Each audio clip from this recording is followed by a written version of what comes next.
Bienvenue à notre podcast Motivation Plus. Je suis Jean-Claude Angwalou, consultant en ressources humaines, coach et conférencier. Peter Drucker, un des meilleurs dans le domaine du management, a dit « Le temps est une ressource très rare. S'il n'est pas bien géré, rien d'autre ne peut l'être. » Nous voyons que le temps que nous avons, tous nous avons 24 heures. Mais avec les 24 heures, il y en a qui savent bien gérer leur temps et accomplissent beaucoup dans le même temps. Et en même temps, il y en a qui disent qu'ils n'ont pas assez de temps pour accomplir plus.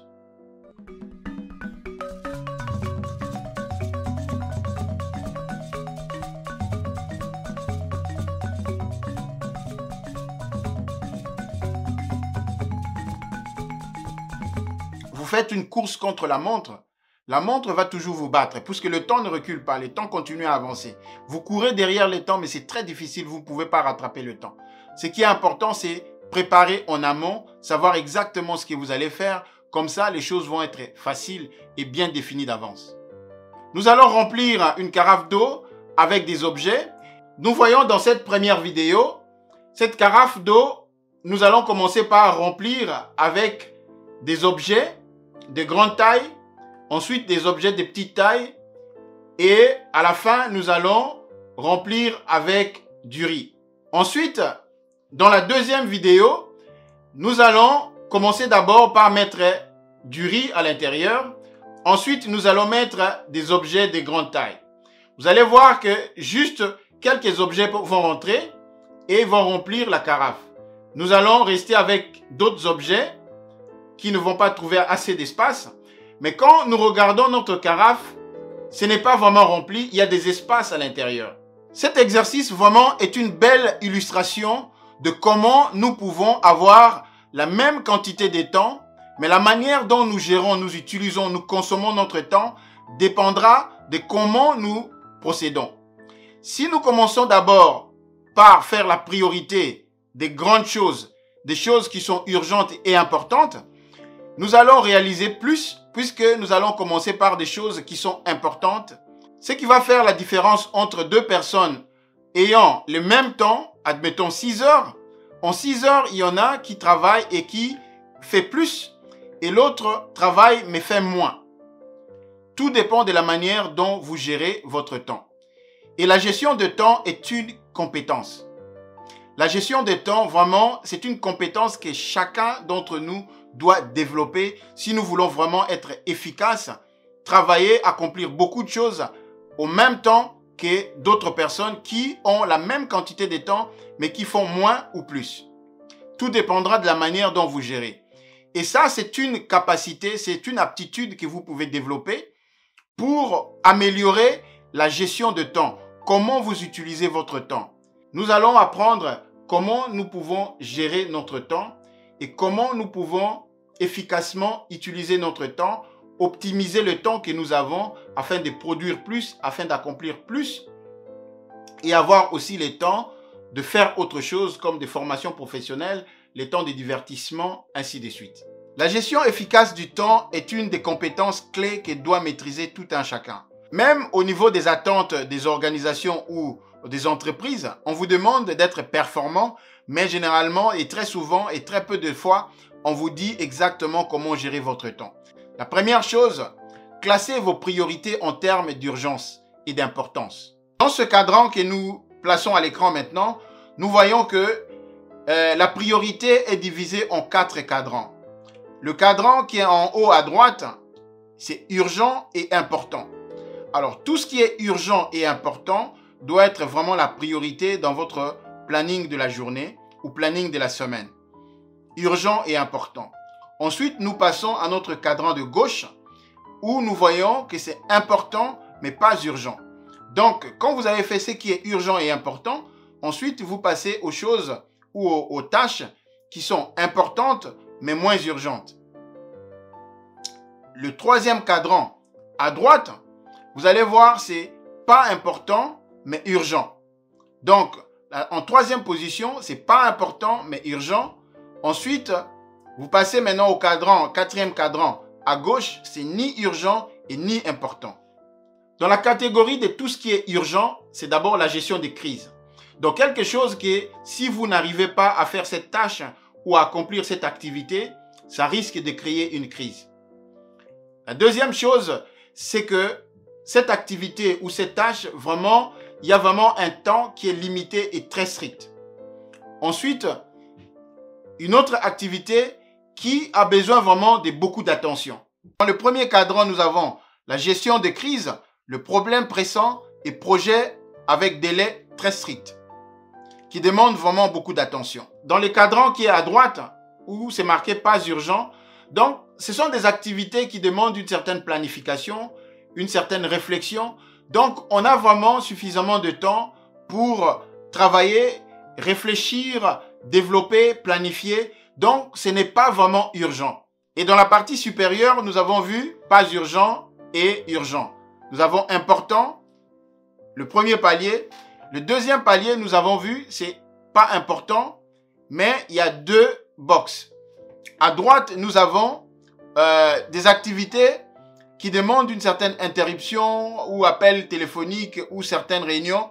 Donc, au degré urgent et pas important, nous voyons que dans le cadran à droite, tout ce qui est par exemple, donc ça demande tout ce qui demande vraiment d'interrompre l'activité que vous êtes en train de faire maintenant. Vous devez passer un coup de fil urgent. Vous devez par exemple faire une réunion qui n'a pas été prévue, mais une réunion de crise. Donc, c'est important. Donc, c'est des choses que vous devez normalement insérer dans votre activité qui n'était pas planifiée d'avance.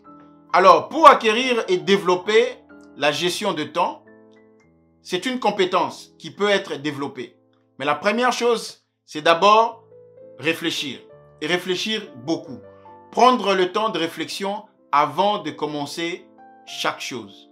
Le deuxième point, c'est savoir faire des choix. Vous devez apprendre à faire des choix quand vous planifiez. D'abord réfléchir, ensuite faire le choix. Quelles sont les choses qui sont urgentes? Qu'est-ce qui est important? Qu'est-ce qui est moins important? Qu'est-ce qui est moins urgent? Si vous avez déjà trié, vous avez déjà fait le choix parmi les choses que vous allez faire dans la journée, ça devient très facile. Maintenant, une fois que vous avez planifié votre temps, il faut expérimenter.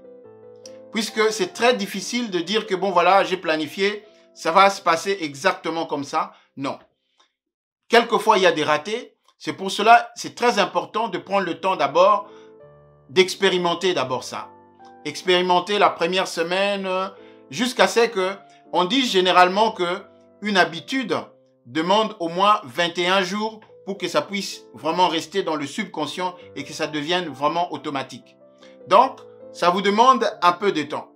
Alors, après une certaine période, il faut évaluer maintenant combien de temps et quel est le résultat que vous avez. Le processus de la gestion de temps, ce n'est pas une activité qui a une fin en soi.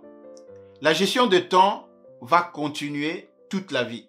Donc, la gestion de temps pour quelqu'un qui a beaucoup plus la gestion d'une entreprise ou d'un département ou d'une activité est différente par rapport à quelqu'un qui travaille en fonction d'une tâche qui lui est donnée chaque matin. Si on vous assigne des tâches le matin, vous allez travailler en fonction du temps que vous avez. Si vous avez 8 heures par jour ou 7 heures par jour par rapport aux tâches que vous avez dans la journée. Mais si vous êtes quelqu'un qui est responsable d'un team, d'un groupe, d'un département, d'une division, vous travaillez différemment. Mais la gestion des temps est aussi importante que quelqu'un qui travaille en frontline. Mais la seule différence, c'est que la manière de gérer le temps entre celui qui manage et celui qui exécute le travail, c'est très différent. Le premier point que vous allez aborder pour bien gérer votre temps, c'est d'abord le temps du travail. Combien de temps vous passez à accomplir une tâche? Combien de temps vous passez à préparer une réunion? Combien de temps vous passez à donner une formation? Combien de temps vous passez, par exemple, à conduire ou à aller d'un endroit à l'autre? Puisque vous savez déjà combien de temps cela va consommer d'une tâche à l'autre, d'une activité à l'autre, il faut prendre le temps de réfléchir. Le temps de réfléchir, c'est la source d'acquisition des sagesses. C'est aussi le temps de rêver, de créer des visions pour le futur. Une personne réfléchie est quelqu'un qui ne se laisse pas entraîner par les circonstances, ne se livre pas aux impulsions qu'elles font naître. il fera face aux difficultés ayant pesé d'avance leur caractère et leurs conséquences. Le troisième point que nous allons aborder pour la gestion de temps, c'est savoir fixer des objectifs.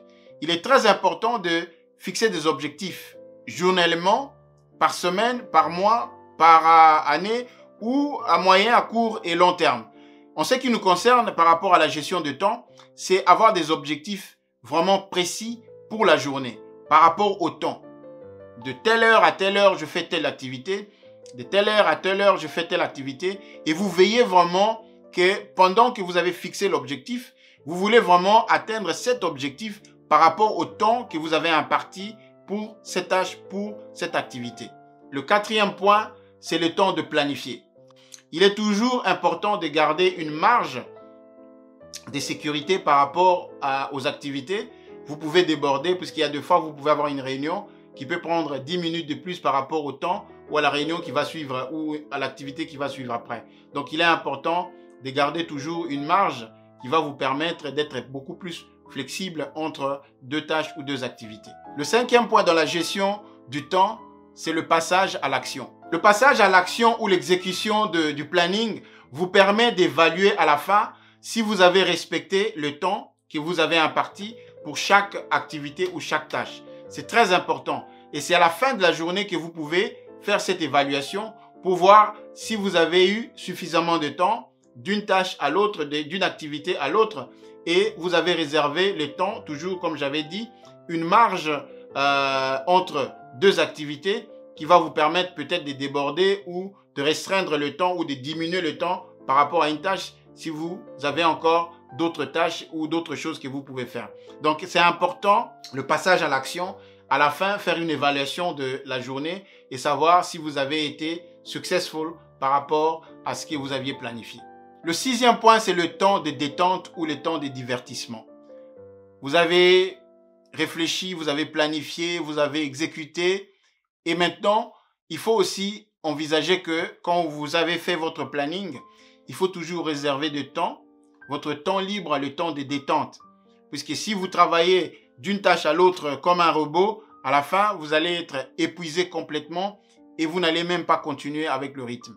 Il est toujours recommandé entre deux activités pendant que vous travaillez, vraiment vous levez de votre place, aller par exemple à l'extérieur, prendre de l'air frais et tout ça. Ça dépend d'où vous travaillez, mais c'est toujours important quand vous terminez une activité, avant de passer à une autre activité, prendre toujours le temps de détente, le temps de se divertir un peu. Le septième point dans la gestion du temps, c'est réserver le temps d'apprentissage. C'est très important en tant qu'employé, en tant que gestionnaire, en tant que manager, en tant que leader. Il faut toujours avoir le temps pour se former, avoir le temps d'apprendre, d'acquérir de nouvelles connaissances, de nouvelles compétences, développer des compétences.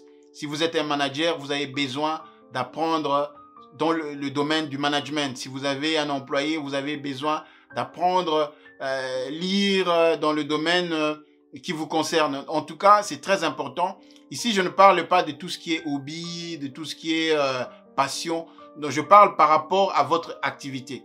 Développer des connaissances, développer des compétences par rapport à votre activité. Où que vous soyez, à n'importe quel niveau, que ce soit le top manager ou quelqu'un qui travaille en front line, c'est toujours important de planifier, d'avoir un temps pour l'apprentissage.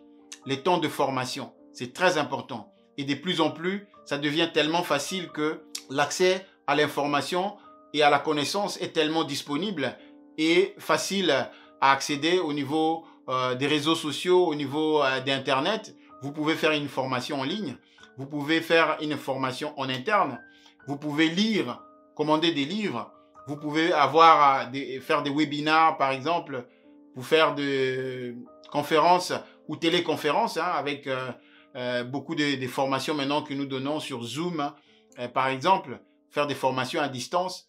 Donc, il est toujours important de gérer son temps et réserver un temps pour l'apprentissage. Réserver un temps pour faire des formations. C'est vraiment important. Si ce sont des formations diplômantes, pourquoi pas? Si ce sont des formations qui vont aboutir à un certificat, c'est toujours important, puisque quand vous travaillez, il faut savoir que le monde du travail a des attentes qui évoluent. et l'attente au niveau des compétences, il faut toujours se remettre à jour régulièrement, puisque l'évolution de la science et de la technologie, les compétences que nous avions hier vont devenir obsolètes aujourd'hui et demain, nous devons nous former pour nous projeter. Et toujours revoir son CV, ajouter toujours quelque chose de nouveau et toujours être prêt. Puisqu'on ne sait jamais avec le monde du travail, il est très difficile maintenant pour quelqu'un qui garde un travail pendant 5 ans, 10 ans, évoluer dans le même secteur. Le point 7, c'est le temps de partage. Il est important, à un moment donné, quand vous avez travaillé dans un secteur, vous avez certainement acquis des connaissances et vous avez développé des compétences, vous avez une certaine expertise dans un domaine donné. Il est très important de garder toujours le temps de partage, le partage de connaissances, le transfert des connaissances. Si vous avez la possibilité de former d'autres personnes, c'est très important. Au niveau des entreprises, il faut toujours s'engager, demander à votre manager s'il y a une possibilité de faire des formations et enseigner d'autres personnes, encadrer et tout ça. Quand vous êtes en train de donner la connaissance à d'autres personnes, ça vous épanouit en même temps. Le 9e point, c'est le temps de passer avec la famille. Si vous êtes marié, si vous êtes quelqu'un qui vit en couple ou si vous êtes seul, mais vous avez quand même des proches, donc il faut toujours réserver un temps dans sa journée de 24 heures, réserver un temps pour les proches, réserver un temps pour les amis, réserver un temps pour la détente, surtout vraiment passer du temps avec ses enfants, si vous avez des enfants, si vous avez votre épouse, passer du temps ensemble, c'est très important de passer vraiment le temps, puisque c'est en dehors du travail. C'est le temps que vous passez avec d'autres personnes, ça va vous occuper vraiment à penser à autre chose que penser tout le temps boulot, boulot, boulot, boulot, boulot. C'est vraiment important d'avoir ce temps-là, le temps de passer avec les proches, avec les amis, avec la famille, c'est vraiment important. Et le point 10, qui est le dernier point, c'est le temps du sommeil. Vraiment, le temps de sommeil, c'est très important, parce que vous avez le temps de récupérer. Vraiment, en général, au maximum, il est recommandé de dormir 8 heures, mais très peu de gens arrivent à dormir 8 heures, mais néanmoins, entre 7 heures et 8 heures, c'est vraiment important. Plus vous réduisez le temps de sommeil, plus ça va vous affecter et ça va augmenter le stress. Voilà en gros tout ce que nous avions aujourd'hui à partager par rapport à la gestion du temps. Nous avons tous 24 heures. Mais dans les 24 heures, il y en a qui font plus, il y en a qui deviennent des millionnaires, il y en a qui deviennent des milliardaires, il y en a aussi qui deviennent des pauvres. Donc, ça dépend. Je ne dis pas ici que si vous gérez votre temps, bien vous allez devenir millionnaire. Le but, en fait, c'est que vous puissiez vraiment optimiser le temps et chaque tâche ou chaque chose que vous faites, il faut le faire avec un temps bien défini et faire en sorte d'éviter la procrastination. De remettre au lendemain quelque chose que vous pouvez faire aujourd'hui. Et ça sera un autre sujet que nous allons développer dans un autre podcast. Vraiment, ça sera pour bientôt. Si vous avez vraiment aimé, vous pouvez partager cette vidéo avec d'autres personnes